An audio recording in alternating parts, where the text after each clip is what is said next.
Видео хичээлийнх ба шаардлагын асуулт хийх техникийн аргачлал гэсэн сонголт хичээлийн хүрээнд бид 3 дугаар хичээлийг үзэж дууссан. За дасгал болгож энд интерактив ажиллагаатай 2 слайдыг яаж хийхийг үзье. Мэдээллийн технологийн хөгжил гэсэн нэртэй интерактив ажиллагаатай захин хичээл энд байна. За хэдүүлээ превью хийж үзье. Эхний 5 слайдыг превью хийж үзэж байна. За сургуулийн нэр, тэнхимийн нэр, хичээлийн маань нэр болон бусад текстүүд animate text гэсэн эффектийг ашиглаж хийсэн байна. Хичээлийн хөтөлбөр гэсэн айкон дээр энд дарж болохыг харуулсан гарны зураг гарч ирсэн ба дээр нэг товшилт хийхэд хичээлийн хөтөлбөр гэсэн слайд руу орж байна. Товчнууд motion pad эффектийн дагуу хоёр талд жагссан ба дунд нь бид нарын үзсэн e-learning interactions гэсэн widget-ийн тусламжтайгаар хичээлийн стандартыг гаргах боломжтой нь харагдаж байна. За тэгээд хичээлийн нэр дээр товшоод сэдвчлсэн төлөвлөгөөг гүйлгэж хараад сурах бичиг. За багшийн оноо бие даалт хичээлийн зорилгын тухай эндээс мэдээлэл авч болох нэ. Буцаад нүүр хуудас руу оръё гэвэл нүүр хуудас гэсэн товч дээр нэг товшилт хийж эхнийхээ нүүр хуудас руу орж байна. За ийм интерактив ажиллагаатай 2 слайдыг бид бэлдэх хэрэгтэй байна. За энэ чинээр нэг интерактив course template 01 гэсэн нэртэй cptx файл бий үүсгэсэн байгаа. Modify гэсэн систем төвшөөд rescale project гэсэн командыг ажилуулъя. За эндээс canvas-ийн хэмжээг бид харж болно. Өргөнөөрөө 1024 пиксел, өндрөөрөө 576 пиксел гэж авагдсан байна. За стандарт ноутбукийн дэлгэцийн хэмжээнд байж байна. За бид төслийнхөө эскизийг харъя. Нүүр хуудасны эскизийг харъя. Illustrator файл дээр би ийм нэг файл нээсэн байна. За энд байгаа энэ дөрвөлжин тавируудыг бид товчуулгаж ашиглана. За зүүн дээд булан дахь дөрвөлжин бид хэвээр нь үлдээгээд бусдуудын арилгаад background байдлаар ашигласан байгаа. За буцаад Captivate програм руу ороод бид өмнөх хичээлдэр үзсэн button гэж interaction элементийг үүсгэе. Бидний үзснээр button буюу товч нь 3 янзаар Captivate програмд үүсгэж болно. За эхнийх нь болохоор text button, хоёрдугаарх нь transparent button, гуравдугаар image button гэж 3 янзаар үүсгэж болдог. За бид одоо image button үүсгэж байна. За image button үүсгэхийн тулд бид image button гэсэн мөрний хойтох жижиг хавцны зурагтай айкон дээр нэг товшиход уг програмын галерей гэсэн хавцас дахь button гэсэн дэд хавцад байгаа товчнуудаас сонголт хийх боломжтой нь харагдаж байна. Миний үүсгэсэн button товч энд байж байна. За нэмэлт гэсэн нэг button товчийг бид дуудаж оруулж ирлээ. За ийм байдлаар бэлэн button товчуудыг би бэлтжсэн байж байгаа. За яаж үүсгэхийг харъя. Illustrator програм дээр энэ button товчны зургийг 3 төлөвөөр сэвэлсэн байгаа, хадгалсан байгаа. Эхнийх нь bottoms up гэсэн нэртэй байна. Өндөрөөшөө 128 пиксел, өргөнөөрөө 128 пиксел ийм хэмжээтэй button-ы зураг байна.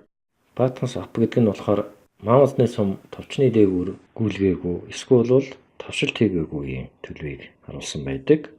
Button over гэсэн төлөв нь болохоор маусны сум дээгүүр нь гүйлгэхэд харагдах зургийн дүр төрхийг хэлнэ. Buttons down гэдэг нь болохоор маусны сумыг авчиад уг товч дээр товшилт хийхэд хувирах зургийн төлөвийг харуулна.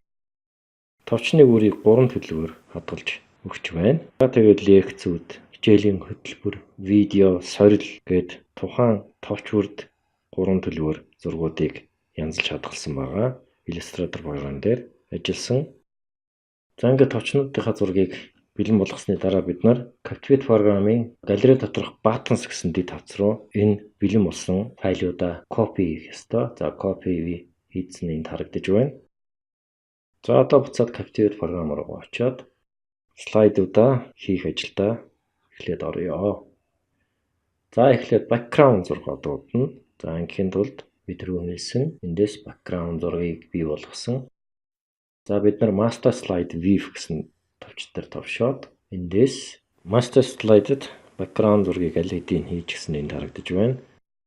За одоо бид exit master slide гэдэг айкон дээр товшиж энэ горимоос гараад зүүн дээд буланд байх дөрвөлжин тавир дотор багшийн мэргэжил дэвшлүүлэх институтийн логог оруулж ирье.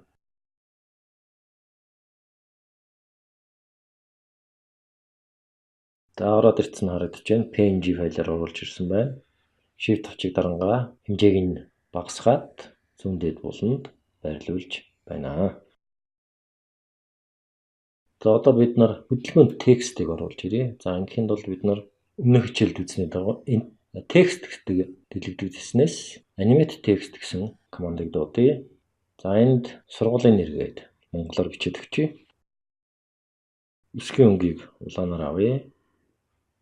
За үсгийн хэмжээг 50 дээр авъя. За товчийг тавчлаа. Дээд хэсэгт сая үүсгэсэн текстээ байрлуулж байна. Буцаж уг текстээр 2 удаа тавшаад үсгийн стилийг өөрчилж болно. За accent mon гэсэн фонтыг сонгож байна.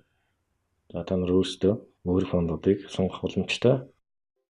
За сая үүсгэсэн текстээ copy хийгээд доор нь paste хий.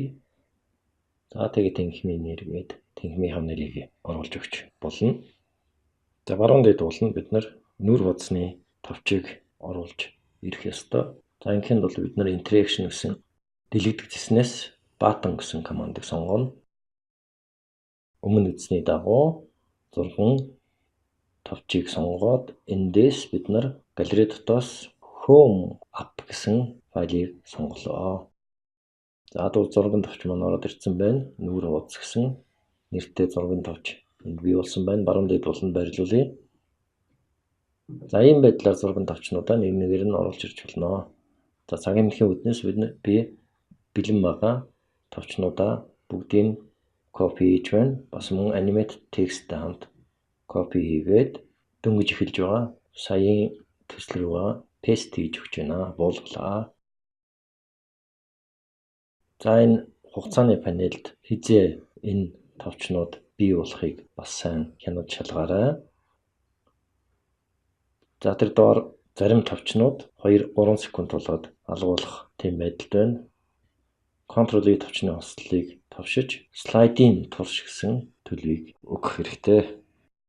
Товчнууд болон текстүүд ямар дистраллаар гарч ирэх хугацааны хуваарийн дагуу тохируулаад өгч болно.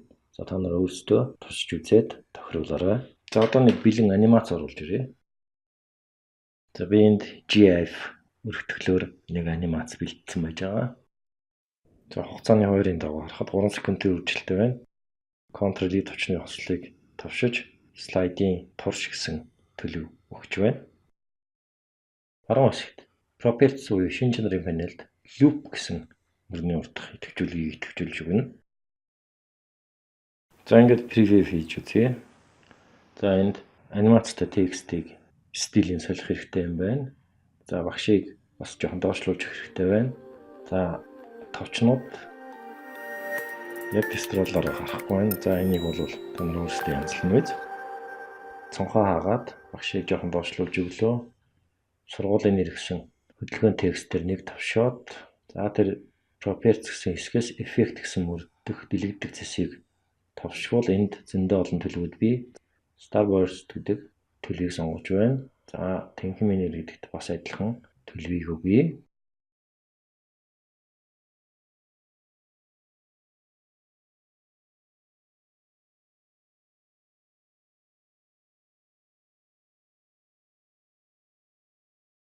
За багшийн анимац 2 секундын дараа гарахаар тохируулаад preview хийж үзье. Товчнуудад одоохондоо action өгөх тул ямар ч хариу үйлдэл байхгүй байна.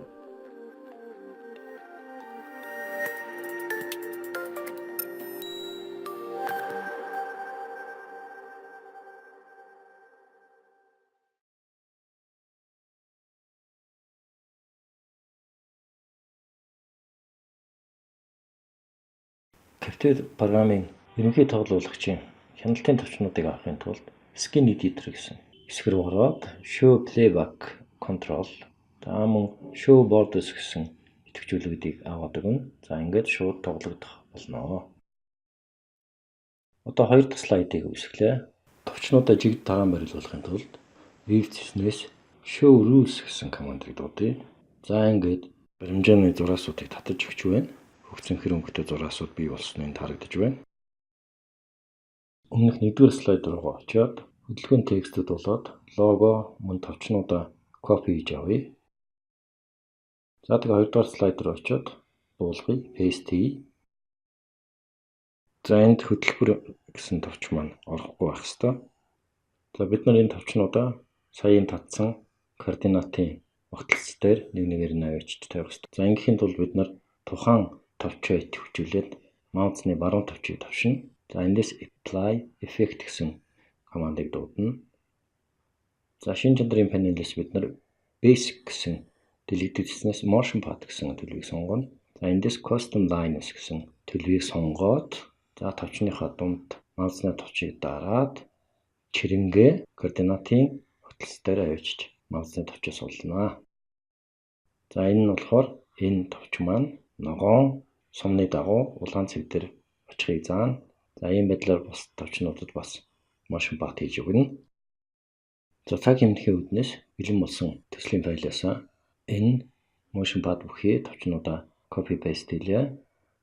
За хамгийн удаан тэр доор байгаа видео гэсэн товч маань 3 секундын үргэлжлэлтэй байгааг анзаараарай.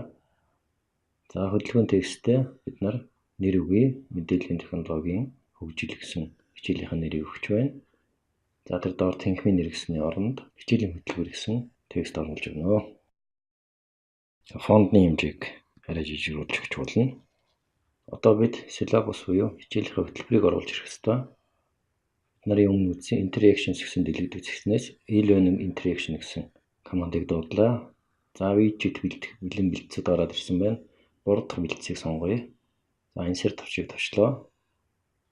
За энэ дээр title, description, label эднэс болон бусд хэсгүүдэд зохих текстүүдийг бичиж оруулж өгнө. За товчийг товчлоо. Том хэмжээгээр ороод ирсэн байна. Хэмжээг нь жижигрүүлье.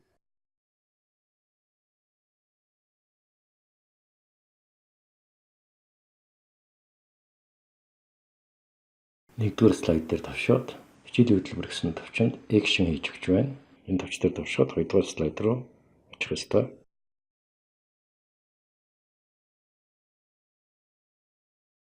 За одоо preview хийж үзье.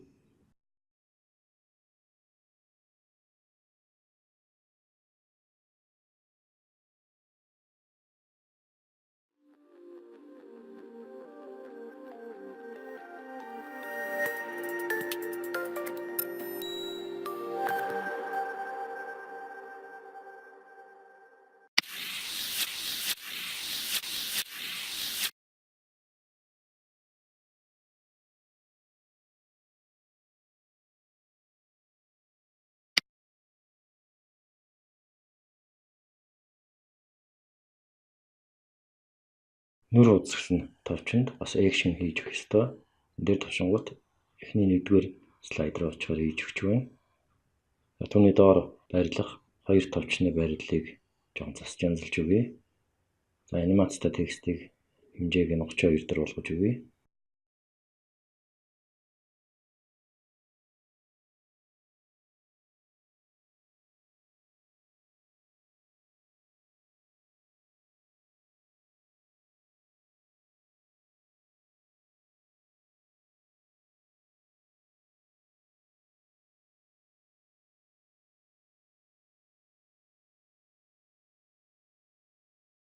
За ингээд нэгдүгээр слайдаа идэвхжүүлээд эхнээс нь дахиад нэг превью хийж үзье.